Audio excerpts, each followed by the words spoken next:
Do I think that the St. Louis Blues look like a playoff team after the moves that they made? Well, I'll give you my thoughts. This is all coming up here on Locked on Blues.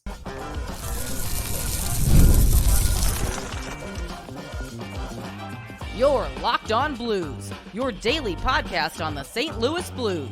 Part of the Locked On Podcast Network, your team every day.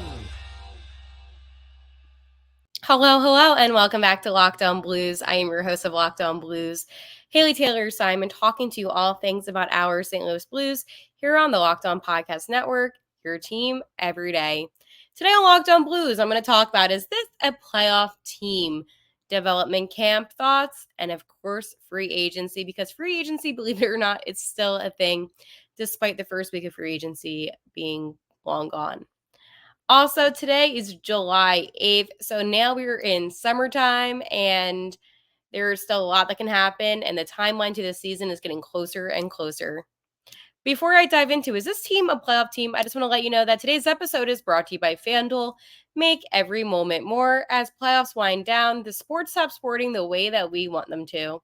But this summer, FanDuel is hooking up all customers with a boost or bonus daily.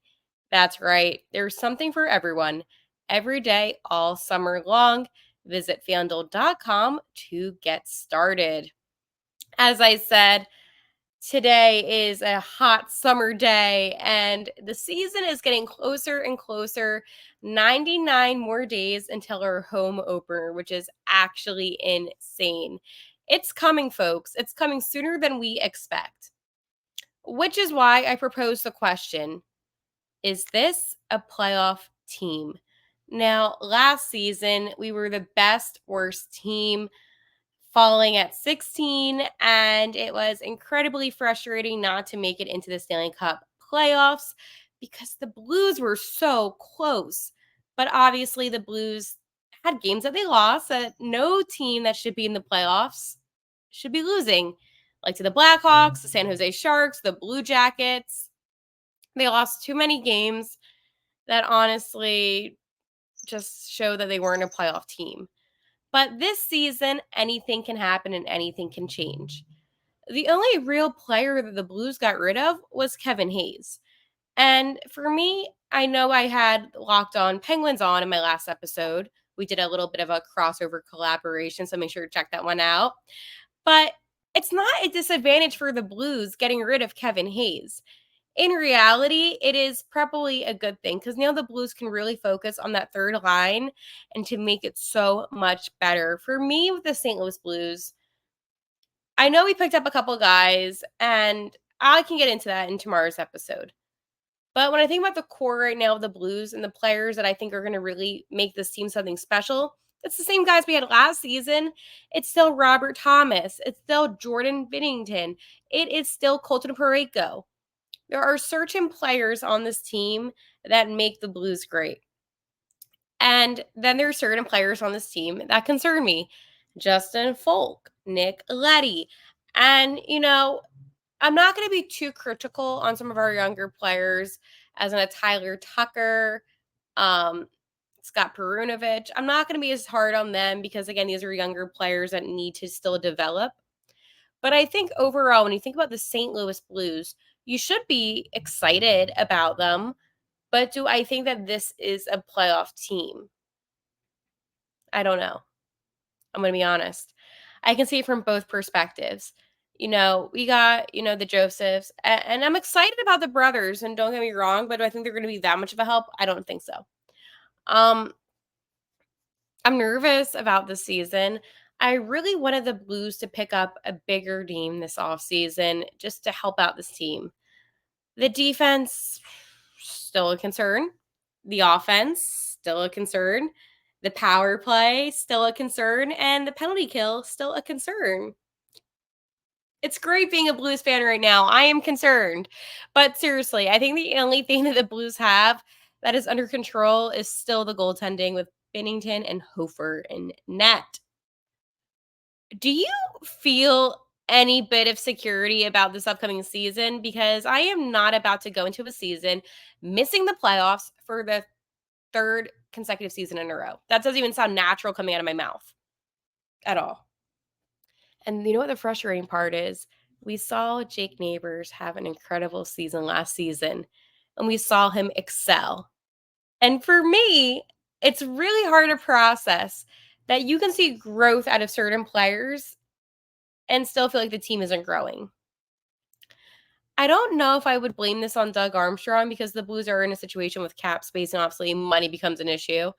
You just extended Bush 48 milli over the course of the next 7 years, so there's money on that. But again, it breaks down to like 8.3 million a season. So I mean, it's really, yeah, like the hard cap like sucks.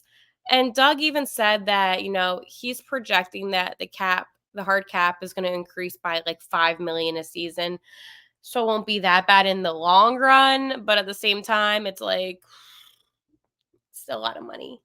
Still a lot of money. And I'm concerned. I am really concerned. I don't know. The thing with the St. Louis Blues is that they had what it took last season. They could have very well been in the playoffs, but I do think that you need to sign a couple guys to these 1 years if you want to just get the team rocking and rolling again. What I liked what we did when we won the cup is, and I'm not saying he's already with Chicago. I know, but like when we signed Pat Maroon, I liked that. I liked the contract that we gave him. I liked everything about it. And I think that having a player like that, I'm not saying him specifically right now, just as an example, a player like him in that type of situation was good for the team because it gave good leadership from a very well-respected veteran player in the NHL and a guy with a lot of talent and somebody that was motivated. I think when you have motivated players on the team, motivated to win that Stanley Cup, the first Stanley Cup, that's going to be the difference between making the playoffs and being 16. I am very disappointed, though, with how last season did end, I will say. The Blues were so close, so close. But you can't lose against San Jose like that. And that was the problem. They couldn't come clutch in those moments where they needed to. There is no doubt in my mind that all the returning players from that team are going to be extra motivated this season. Our first game of the season is against, it's against the Kraken, and then it's the Sharks. So take care of business in Seattle.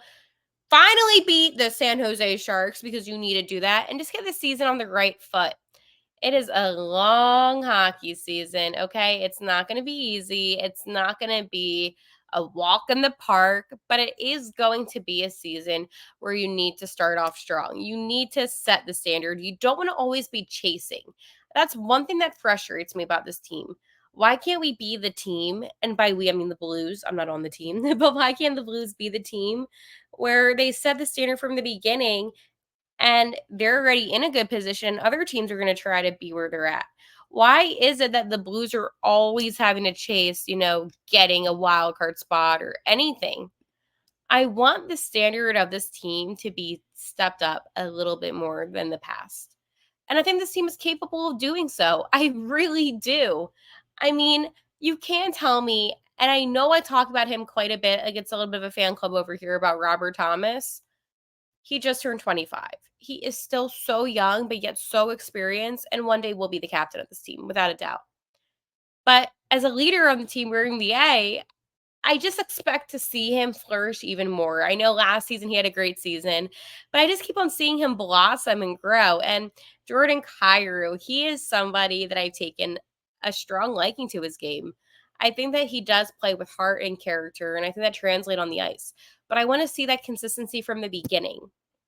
I saw it the middle-ish to the end, not the actual end because that was like messy, but I saw like the middle end of the season. So I guess like the third quarter of the season, we're talking some football terms, this team really played with their heart. And I saw that a lot from Kyrie, where I really saw him step up.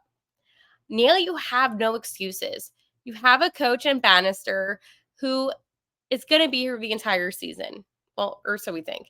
But it's not like your coach is getting fired, a couple months in. You don't have those excuses anymore of uncomfortability, unfamiliarity. You have your team, you have the structure. It's what you're going to do out of it. And there is a true challenge right now for the Blues. I mean, if you want me to be completely honest, I'm excited for Steen to take over in a couple of years as GM. But Doug Armstrong, and I talked about this before, he does not want his legacy to be, the last, if we do the math here, if he does this season, that'd be so the last 4 seasons we didn't make the playoffs. Like, that's an embarrassing statement to make. There has to be some sort of push to make the playoffs this year more than ever. I mean, besides Armstrong, how about for players like Braden Shen? So he wants to say, oh, yeah, the whole time I was captain, we never made the playoffs. You want to make the playoffs. Making the Stanley Cup playoffs is one of the best things a hockey player can experience because then you have a shot of winning the cup. I was about to say Lord Stanley, but the cup. You have a shot of winning the cup. Some guys on this team won the cup their rookie season. Don't you want to win it again?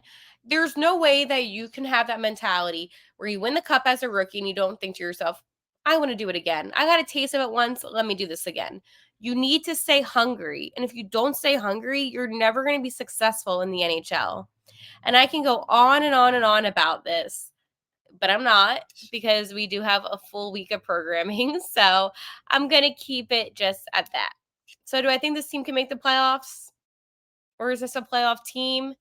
I know I said in the beginning, I don't know. I'm going to say now yes, because I think this team is going to be hopefully, big on the hopefully, huge on the hopefully, motivated.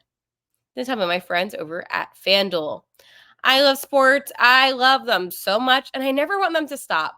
But as the playoffs wind down, we get fewer and fewer games, and the sports aren't sporting like we want them to. But FanDuel lets me keep the sports going whenever I want. All I have to do is open the app and dream up bets anytime I'm in the mood. And this summer, FanDuel is hooking up all customers with a boost or a bonus daily. That's right, there's something for everyone every day, all summer long.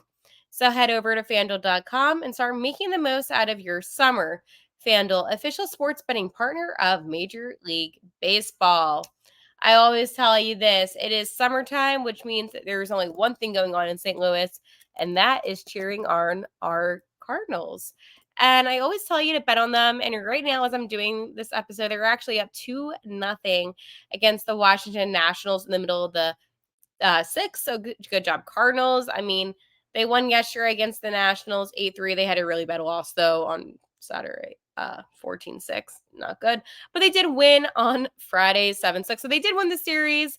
Let's continue it. Well, they didn't win yet. Like, they won 2, and they look like they're about to win. So I don't want to jinx it. But I always say bet on the Cards, take them on money line. They play the Royals next in a 2-game series. So should be a good one for St. Louis. I am so proud of the Cardinals, by the way, and I know I always talk about them, but right now they're second in the NL Central, and they're at 528, so catching up to the Brewers, which will be a little bit difficult, but again, good job, Cardinals. I promise this is a St. Louis Blues podcast. I'm just very supportive of the Cardinals, and whenever I can brag about them, I will, and I just think baseball is a fun sport, and I like baseball, so hi. Anyways, speaking of things that I liked, was the St. Louis Blues' development camp. So, what did I like about development camp? You might want to know. Well, I'll tell you this. What I liked about development camp,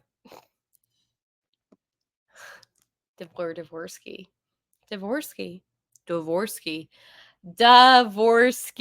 Oh my goodness. What a camp for Dvorsky. I can't put into words how excited I am about him. I think that this kid has such potential. And, I've talked about him, I feel like now for a year now, like, oh, once he comes up, like, he'll be good. I think this might be the year. Okay. Prospect development camp is one of the coolest things ever because you really do get to see these kids flourish on the ice. And I am just ecstatic. So ecstatic for him. And, another guy that was impressive too was Lindstein, my boy Theo.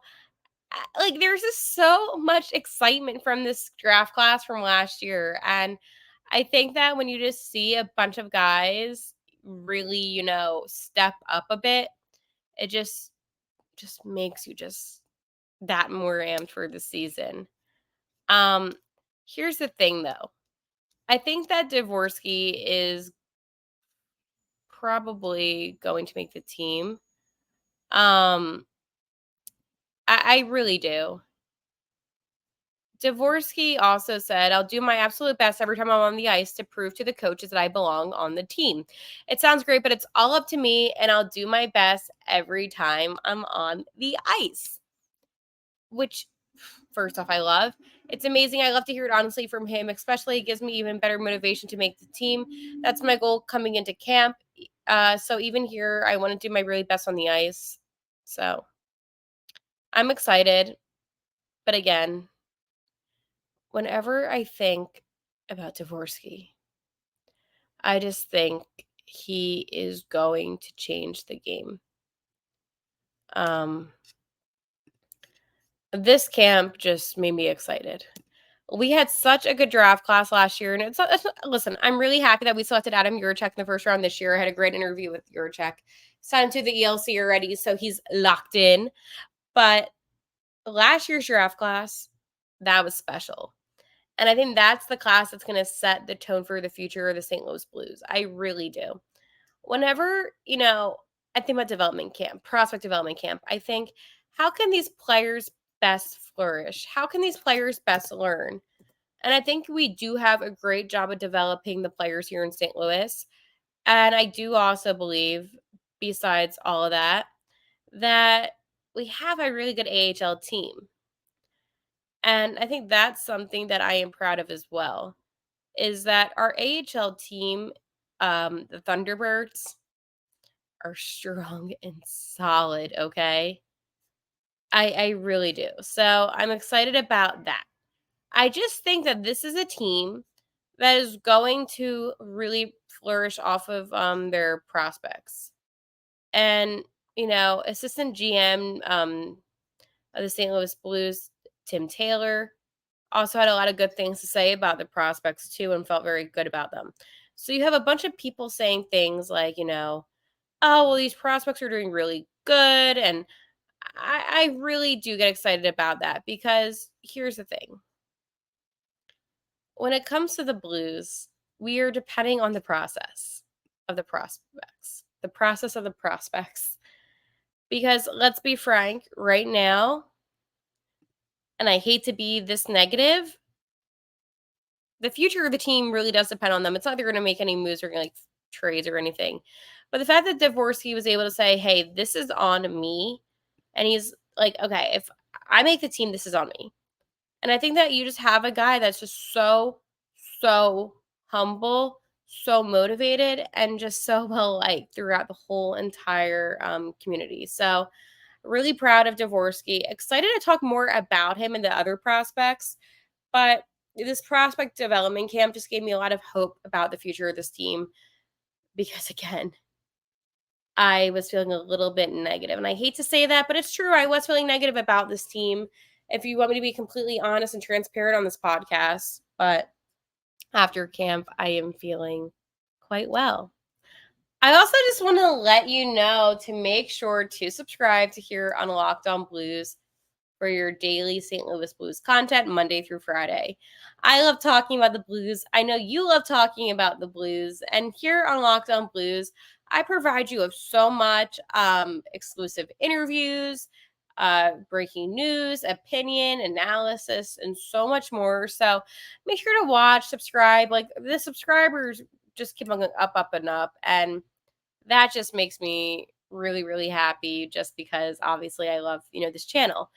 But before I dive into my next thing, I played this last week a little bit, and I know some of you might not have heard it, but I did have a one-on-one with Adam Jiricek at the NHL draft. And now that he did sign his ELC, I just want you to get to meet Jiricek just a little bit more. And this is what he has to say exclusively here on Locked On Blues. So can you describe to me what it feels like to be a St. Louis Blue? Yeah, it was pretty amazing. I'm really happy to be in this organization, and before the draft, I've had a couple of meetings with the guys, and I really like this organization. really happy to be there. And obviously today is your birthday, so talk me through that. When your name was called today, what was that feeling like for you? Yeah, I really don't celebrate my birthday today because I was left, but yeah, it's crazy to be drafted on my birthday. Yeah, and when I got drafted, it's pretty amazing feeling, and I really enjoy it. And can you tell me what your strongest skill sets are defensively that fans can look forward to seeing? Yeah, I think I'm two-way defenseman, so I can play the both sides and be like I can help in both sides my team, and yeah, I'm pretty aggressive player, so when I play, I put 100% of me to gain a win. So yeah.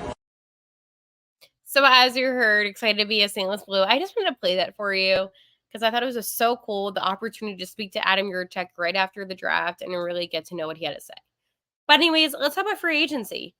I don't think that St. Louis Blues are going to make any more moves. I don't. I know free agency is still going on, and hey, maybe they'll pick up a player here and there. I mean, free agency in the NHL is funny because there's a ton of waves, immediately, but now it's kind of ticking down just a little bit more and more. So when I think about free agency, I just kind of laugh to myself because there is some guys, but not anybody that I really think that the St. Louis Blues should go after at this point. James Van Riemsdyk is actually still available. Sammy Blais is Sammy Blais. Remember we had him? No, but he's still available. I do like Nick Cousins, but I don't think that he's in his prime anymore. So I'm like, I don't know about that. Trying to think of anybody else that. Oh, Jacob Van Rad. Notice how it's like a lot of our guys, but I don't know if there's anybody that I would really be like that, Robert Pertu. Wait, hold on. Why is most of the free agency players like our guys? Like that's kind of crazy. Well, I know it's like not like all our guys, but Rem Pitlick. Oh, yeah. I don't think I'm looking at this list from Cat Friendly, which is going to go away. Thanks a lot, Capitals. But Tony D'Angelo, that could be a. The point that I'm trying to make is none of these guys stand out to me that much, but it is a little bit funny that a lot of the guys are, Blues or former Blues. So, did you also see what Dave Perron put out there on social media? Like, he is such a gem, and I miss him. Like, I'm happy he's going to be with Ottawa, but I'm just saying, like, he just put out a really nice thing to the Red Wings. And then you have Vladimir Tarasenko going to the Red Wings. So, good for Vladdy. I know he's off the market now. I'm always happy when our former players end up in good situations where they get paid and are able to succeed. So happy for that.